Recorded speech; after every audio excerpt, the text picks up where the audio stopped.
চাকরি বাতিল নিয়ে এবার মমতা বন্দ্যোপাধ্যায় নিশানা করলেন বিজেপিকে। তিনি ঠিক কি বললেন সেই দিকে এবার আমাদের নজর থাকবে। তিনি সরকারি কর্মীদের উদ্দেশ্যে যা বললেন তাতে এটা স্পষ্ট তিনি বোঝাতে চাইছেন যে বিজেপি, কংগ্রেস এবং সিপিএম কে ভোট নয়, কারণ কাল তিনি মনে করেন এরা আবার চাকরি খাবে। ঠিক কি বলেছেন এই প্রসঙ্গে শুনুন।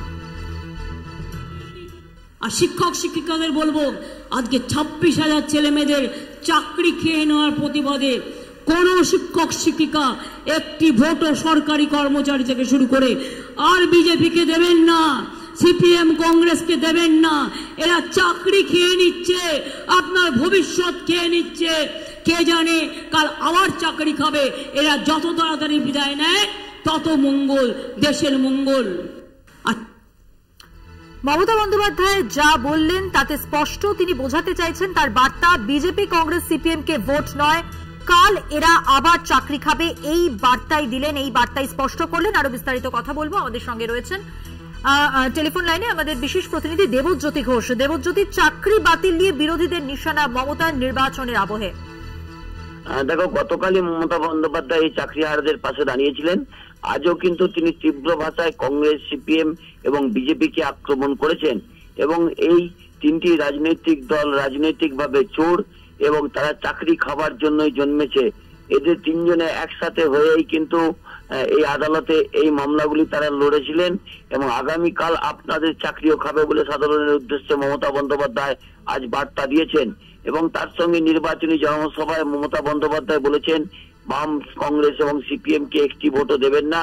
এরা সাধারণ মানুষকে যেভাবে বোকা বানাচ্ছে, চাকরি বাতিল নিয়ে মমতা বন্দ্যোপাধ্যায় তীব্র ভাষায় আক্রমণ করেছেন বিজেপিকে।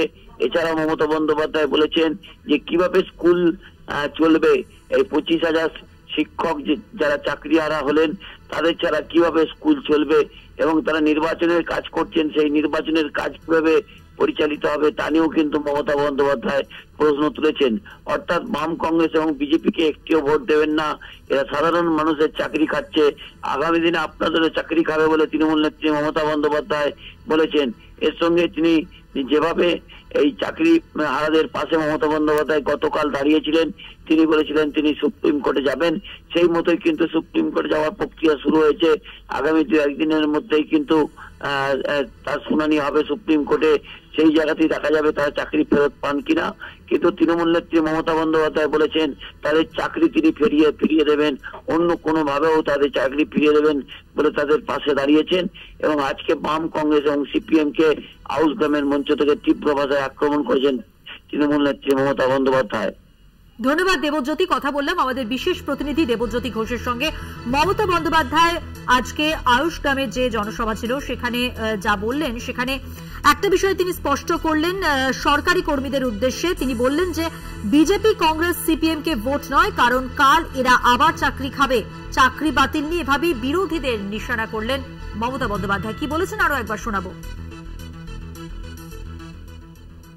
তার আগে কথা বলবো বিজেপি মুখপাত্র শ্রমিক ভট্টাচার্য এই মুহূর্তে আমাদের সঙ্গে টেলিফোন লাইনে রয়েছেন। শ্রমিকবাবু, আজকে আয়ুষগ্রামের জনসভা থেকে মমতা বন্দ্যোপাধ্যায় স্পষ্ট করলেন যে সরকারি কর্মীদের উদ্দেশ্যে তার বার্তা এটাই যে বিজেপি, কংগ্রেস, সিপিএম কে ভোট নয়, কারণ কাল তিনি মনে করেন এরা আবার চাকরি খাবে। চাকরি বাতিল প্রসঙ্গে নিশানা করলেন বিরোধীদের এভাবেই। সিপিএম কংগ্রেসের নাম করছেন এই কারণে বিরোধী ভোট ভাগ করার সাথে, কারণ সিপিএম কংগ্রেসের সঙ্গে জোট বেঁধে উনি নির্বাচন লড়ছেন। তো স্বাভাবিকভাবেই তিনি তাদের নাম করছেন, প্রাসঙ্গিক করার চেষ্টা করছেন অপ্রাসঙ্গিক দুটো শক্তিকে। অন্যদিকে তার লড়াই বিজেপির সঙ্গে এবং সেই লড়াইয়ে তিনি হেরে গেছেন এবং স্বাভাবিকভাবেই তিনি যখন হেরে গেছেন তখন মানুষের দৃষ্টিকে দূরে সরানোর জন্য এই ধরনের কথাবার্তা বলছেন। তৃণমূলের প্রাতিষ্ঠানিক লুট এবং দুর্নীতি সম্পর্কে মানুষ অবহিত আছে। পুরো চাকরির ব্যবস্থাটাকে খোলা বাজার বানিয়ে দিয়েছিলেন, আলু পটলের মতো বিক্রি করেছিলেন এবং ধরা পড়েছেন। মুখ্যমন্ত্রী তো পদত্যাগ করা উচিত, উনি অন্যকে আক্রমণ করছেন কেন? মানুষ সরিয়ে দেবার আগেও নিজে থেকেই সরে যাওয়া উচিত। সেই সঙ্গে শ্রমিকবাবু আপনাকে জানিয়ে রাখি বিচার ব্যবস্থা নিয়েও কিন্তু তিনি প্রশ্ন তুলেছেন। আদালত বিজেপির মহাতীর্থে পরিণত হয়েছে এমনটাই মন্তব্য তার। দেখুন, উনি শহীদ হতে চাইছেন, উনি ভাবছেন যে যাবার আগে যদি এ ধরনের কথাবার্তা বলে সরকারটাকে কেউ ভেঙে দেয়, কারণ উনি যেটা করছেন সেটা তো পুরো সাংবিধানিক ব্যবস্থাটাকে ধ্বংস করছেন। এভাবে বিচার ব্যবস্থাকে আক্রমণ করা যায় না। সংবিধানের শপথ নিয়ে কোন রাজ্যের মুখ্যমন্ত্রী অতীতে এ ধরনের বক্তব্য রেখেছেন, শুনেছেন কোনোদিন? তিনি চাইছেন যদি শেষ মুহূর্তে তাকে সরিয়ে দেওয়া হয়, তাহলে তিনি একটা শহীদ মতো করে বিদায়টা নেবেন, প্রস্থানের গতিমুখটা ভিন্ন হয়ে যাবে। আমার মনে হয় সেটা সম্ভব নয়, মানুষও নাকি সরিয়ে দেবে। অনেক ধন্যবাদ। কথা বললাম বিজেপির মুখপাত্র সৌমিক ভট্টাচার্যের সঙ্গে। যেমনটা আপনাদের জানাচ্ছিলাম যে আদালত বিজেপির মহাতীর্থে পরিণত হয়েছে। বিচার ব্যবস্থা নিয়ে প্রশ্ন তুলে যেমন মমতা বলেছেন, পাশাপাশি তিনি সরকারি কর্মীদের উদ্দেশ্যে বলেছেন যে বিজেপি কংগ্রেস সিপিএম কে ভোট দেবেন না, তার কারণ এরা আবার চাকরি খাবে। চাকরি বাতিল নিয়ে বিরোধীদের ফের নিশানা মমতা বন্দ্যোপাধ্যায়ের। আজকে আয়ুষ গ্রামের সভা থেকে যা বলেছেন আপনাদের সামনে তুলে ধরলাম।